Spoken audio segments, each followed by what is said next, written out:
Buenas tardes, mi nombre es Jorge Abraham Alonso Pérez, mi matrícula es 1942-660. Y en este video voy a explicar la tarea 3 o el ejemplo 3.7 del libro de Rashi. El ejemplo 3.7 nos dice que es la determinación de los parámetros de rendimiento de un rectificador de onda completa con carga RL. El problema dice: el rectificador monofásico de onda completa de la figura 1 tiene L es igual a 6.5 milihenrios, R es igual a 2.5 ohms, E es igual a 10 volts y el voltaje de entrada VR es igual a 120 volts a una frecuencia de 60 Hz. Determinar 1. La corriente de carga en estado permanente I sub 0 en omega t es igual a 0. 2. La corriente promedio en cada diodo ID. 3. La corriente eficaz en cada diodo IR. Y 4. La corriente RMS de salida. Bien, lo primero que hacemos es establecer los valores constantes que tenemos. Después lo que vamos a hacer es implementar el circuito en el software de simulación de nuestra preferencia. En este caso es Multisim.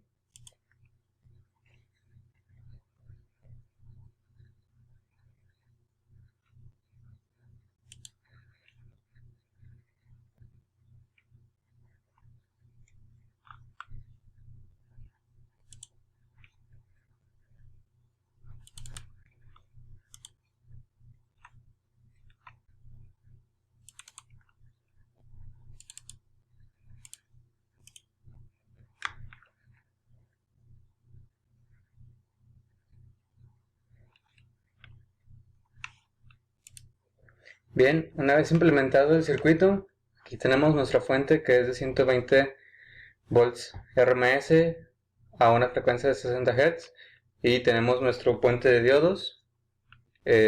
Son diodos, estos diodos que estamos utilizando son diodos virtuales.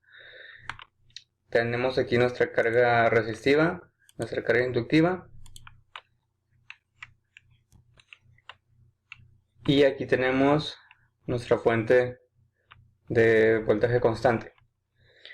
Entonces, aquí implementamos este osciloscopio, que es para poder observar la onda en la resistencia. Después, el siguiente es para observar la onda en un diodo. Y por último, este osciloscopio, que es para poder observar la señal que entrega todo el puente completo. Bien, ahora en el problema nos dice que tenemos que observar la forma de onda de los componentes. Entonces ejecutamos la simulación y aquí podemos observar las ondas de cada elemento. La que está en celeste es la de la resistencia, la que está en verde es la de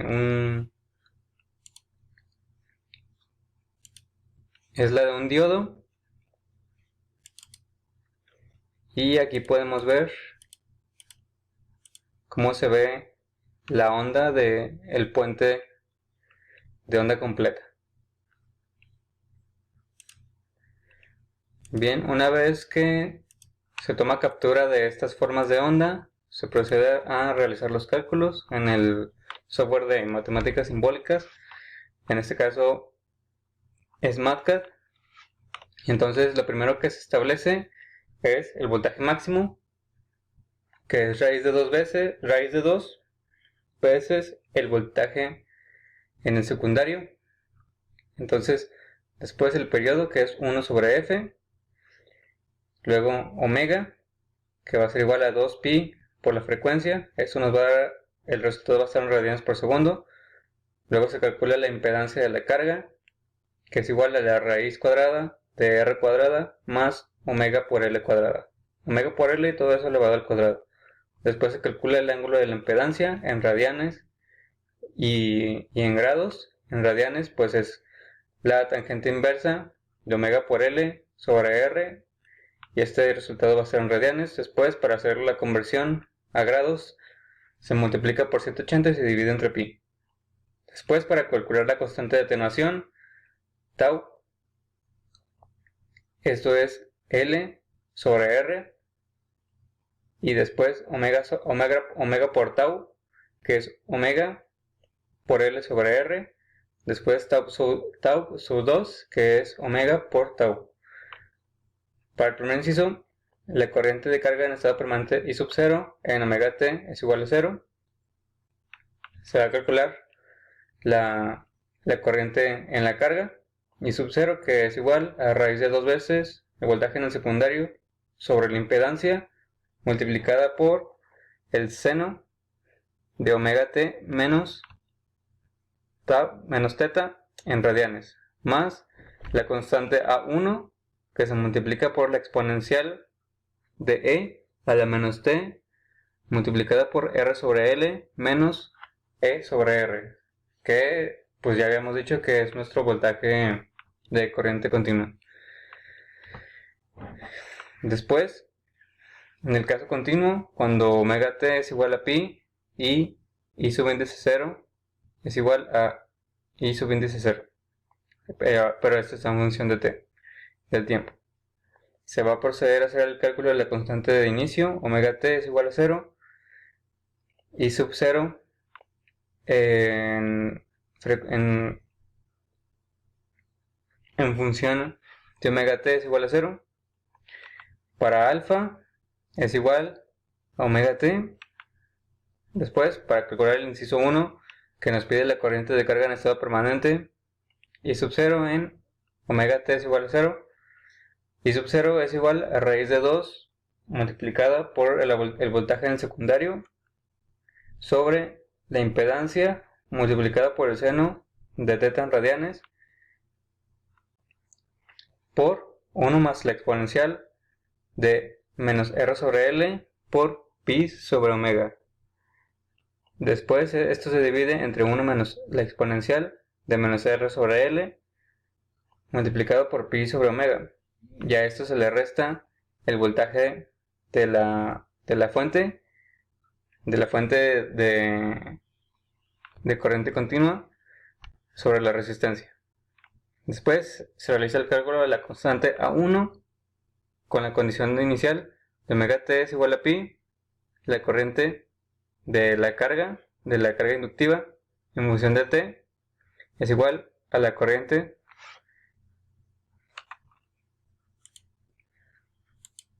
por la inductancia sub 0. Entonces, esto va a ser igual de A1 es igual a I sub 0 más E sobre R menos raíz de 2 voltaje en el secundario sobre la impedancia por el seno de teta en radianes, y todo esto multiplicado por la exponencial de R sobre L multiplicado por pi sobre omega.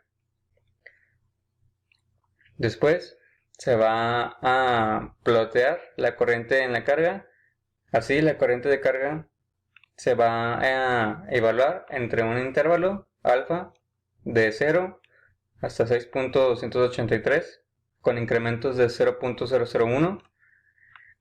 Después I sub 0 evaluado en función de alfa es igual a raíz de 2 el voltaje en el secundario sobre la impedancia por el seno de alfa menos teta en radianes más la constante A1 multiplicado por la exponencial de menos 1 sobre omega tau por alfa menos el voltaje de corriente continua sobre R. Después la componente estacionaria o forzada, o sea la senoidal, va a ser I sub índice F multiplicado por A, en función de A, va a ser igual a raíz de 2 veces voltaje en el secundario sobre la impedancia multiplicada por el seno de alfa menos teta en radianes. Después se calcula el componente transitorio o natural, que va a ser I sub índice N en función de alfa, que esto va a ser igual a la constante a subíndice 1, que es igual a la que multiplica a la exponencial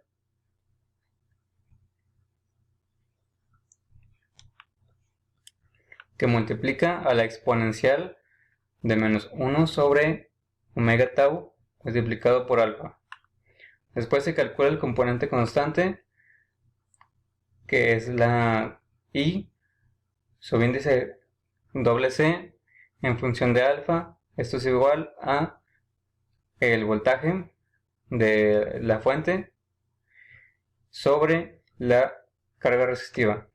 Después lo que se procede es a graficar las corrientes de I sub 0, I subíndice F, I subíndice N y subíndice doble C. Y así queda la gráfica de las corrientes. Después se calcula el valor promedio de la corriente de carga. La I corriente directa es igual a 2 sobre 2 por pi. Eso multiplica la integral de 0 a pi de I subíndice 0 en función de alfa por la derivada de alfa. Después se calcula el valor eficaz de la corriente de carga. La corriente eficaz es igual a la raíz cuadrada de 2 sobre 2 por pi multiplicado por la integral de 0 a pi de I subíndice 0 en función de alfa elevado al cuadrado por la derivada de alfa. Para el inciso 2, que nos pide la corriente promedio en cada diodo y su índice D, esto va a ser igual a 1 sobre 2 por pi, multiplicando la integral de 0 a pi de I sub índice 0 en función de alfa por la derivada de alfa. Y después el inciso 3, que nos pide la corriente eficaz en cada diodo y su índice R es igual a la raíz cuadrada de 1 sobre 2 pi multiplicado por la integral de 0 a pi, que es la integral de I sub índice 0 en función de alfa, esto elevado al cuadrado por la derivada de alfa. Y por último, la corriente RMS de salida, que esto es la corriente RMS es igual a la raíz de 2 veces la I sub índice R, que esto era la corriente RMS en cada diodo. Y por último podemos ver la tabla de resultados de cada inciso que se requirió. Y pues en conclusiones, podemos apreciar que el circuito trabaja con altas corrientes, por lo que será esencial implementar físicamente diodos de potencia para que pueda disipar el calor generado. Como podemos ver, aquí la corriente de carga en estado permanente es igual a 32.803 amperes y la corriente RMS de salida, que es 40.307 amperes.